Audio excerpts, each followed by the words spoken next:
সকল প্রশংসা মহান আল্লাহ তাআলার।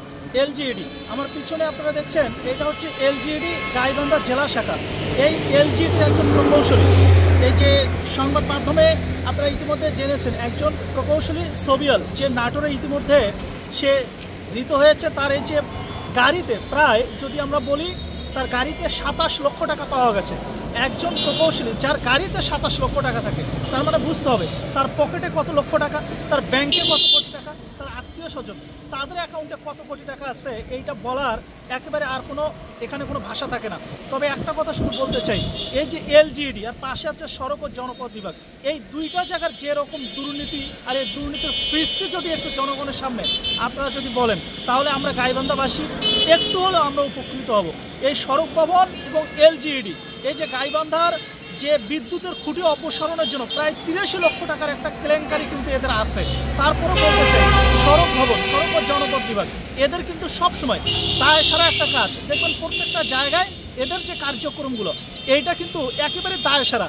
মানে যদি আমরা বলি হাঁসের পিঠে পানি ছিটানোর মতো এদের হচ্ছে কার্যক্রমগুলো। আর এলজিইডির কথা একেবারে না বললেই তো নয়।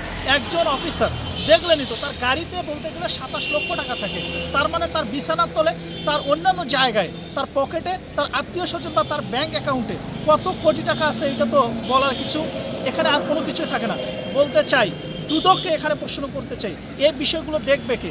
এই বিষয়গুলো আপনারা একটু খতিয়ে দেখেন, এদের ফিস্তি বের করেন। বিগত দিনে এই ফ্যাসিজমের আবরণে থেকে এরা যা ইচ্ছে যা তা করে গেছে এই বাংলাদেশে। যেভাবে হোক এরা টাকা লুট করেছে, টাকা পাচার করেছে, দেশের বাইরে টাকা নিয়ে গেছে, জনগণের টাকা। যেভাবে হোক এরা সব সময় এই যে টাকা মারার ধান্দায় থাকছে। তাই বলতে চাই, এদের ব্যাপারে একটু খতিয়ে দেখেন। এদের ব্যাপারে যদি পারেন, এই যে এদের স্থাবর অস্থাবর সম্পত্তি বা যেখানেই যা করেছে, এইটা একটু জনগণের সামনে একটু আপনারা বের করে নিয়ে আসেন। অন্তত গাইবান্ধাবাসী হিসেবে এই জায়গা থেকে নিজেকে একটু সান্ত্বনা দিতে পারবো যে গাইবান্ধা মানুষের এরা আসলে কি করে গেছে বা কি করে নাই, এই জায়গা থেকে একটু নিজেকে সান্ত্বনা দিতে পারবো। তাই বলতে চাই, এই ব্যাপারে একটু নজর দেবেন। বিশেষ করে এই যে গাইবান্ধা আমার পিছনে আপনারা দেখছেন এলজিইডি, এই এলজিইডি প্রকৌশলী, এইটা মোটামুটি একেবারে ভাইরাল, যে তার গাড়িতে নাটোরে একটা জায়গায় তার গাড়িতে তল্লাশি করে 27 লক্ষ টাকা পাওয়া গেছে। সুতরাং তার, আমার মনে হয় যে তার স্থাবর অস্থাবর এবং প্রত্যেকটা ব্যাংক অ্যাকাউন্ট থেকে শুরু করে সব জায়গায় খতিয়ে দেখা দরকার।